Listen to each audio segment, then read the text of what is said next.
Nesse vídeo eu comento questionamentos bastante frequentes relativamente à gengivite, que é uma das infecções orais mais frequentes, quais sejam, o que causa a gengivite. Usualmente a gengivite, que é uma reação inflamatória exacerbada à placa bacteriana, ou seja, uma coleção de micro-organismos, tais como, por exemplo, bactérias aeróbicas e anaeróbicas, que se depositam sobre a superfície dos dentes. Inicialmente, ocorre nessa superfície dentária o acúmulo de placas, da placa bacteriana, ou seja, do biofilme dental, que inicialmente é constituído por glicoproteínas, ou seja, moléculas de açúcar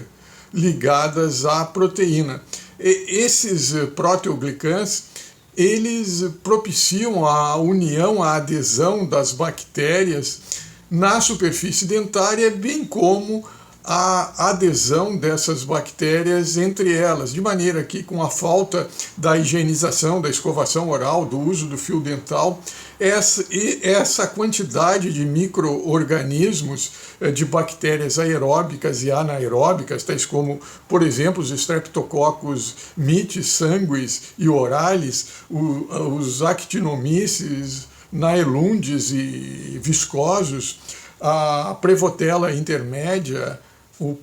Porphyromonas gengivales, dentre outros micro-organismos, eles passam a agredir esses tecidos gengivais, a gengiva livre, de maneira que, dentre esses produtos bacterianos, tais como os lipopolissacarídeos, que são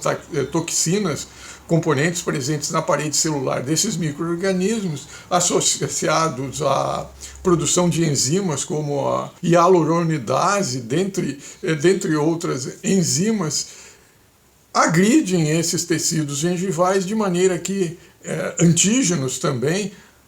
agridem esses tecidos gengivais localmente e também promovem o estímulo da resposta imune do paciente, que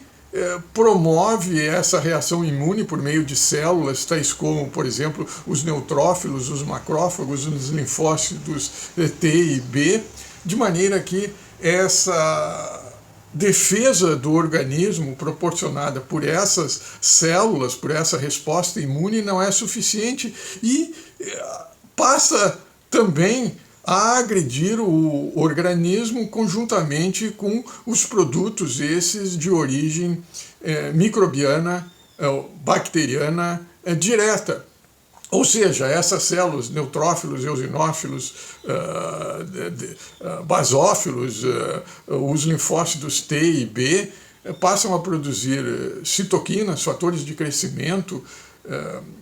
dentre outros mediadores químicos que vão promover essa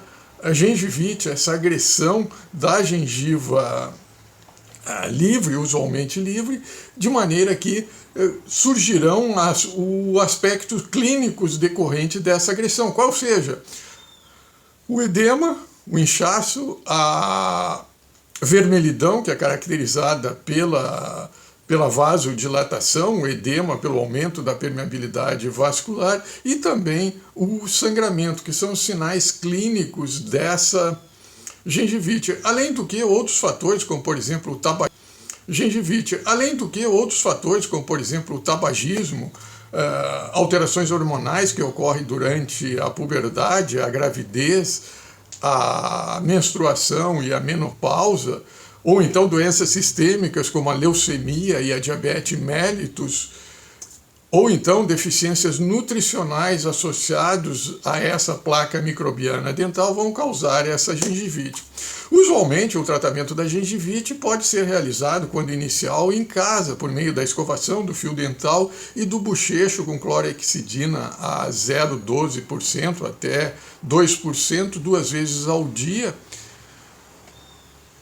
Usualmente soluciona esse problema quando a gengivite é inicial. Entretanto, quando ocorre o acúmulo de tártaro associado a essa gengivite, é necessário também se consultar o dentista para promover essa remoção desse tártaro, tartarectomia, que se chama em nível odontológico. De maneira que Usualmente você não necessita de antibióticos para tratar a gengivite. Entretanto, existem alguns casos, como por exemplo, no caso da guna, gengivite ulcerativa necrosante, que é uma associação da deficiência nutricional com estresse, em que se faz necessário se utilizar muitas vezes anti-inflamatórios ou então os antibióticos. Dentre os anti-inflamatórios, por exemplo, o ibuprofeno, o naproxifeno, o meloxicam, a dexametasona. E dentre os antibióticos, usualmente se usa a associação da amoxicilina mais o metronidazol, ou então a substituição da amoxicilina pela clindamicina. Usualmente essa medicação, quando se usa a amoxicilina, é de 500 miligramas de 8 em 8 horas, quando se usa a clindamicina de 400 miligramas, 300 miligramas de 6 em 6 horas, e quando se usa a azitromicina, se utiliza ela uma vez por dia na dose de 500 miligramas de 12 em 12 horas. Isto posto, essa medicação também à base de antibióticos é indicada para, por exemplo, doenças sistêmicas, como no caso da diabetes mellitus e da leucemia, em que, além do tratamento específico dessas doenças sistêmicas, se faz também o necessário da utilização dessa medicação complementar com antibióticos. No mais, eu sou o Dr. Antônio Schutz e esse é o canal Acadêmico e Político, Competência Acadêmica, Competência Política.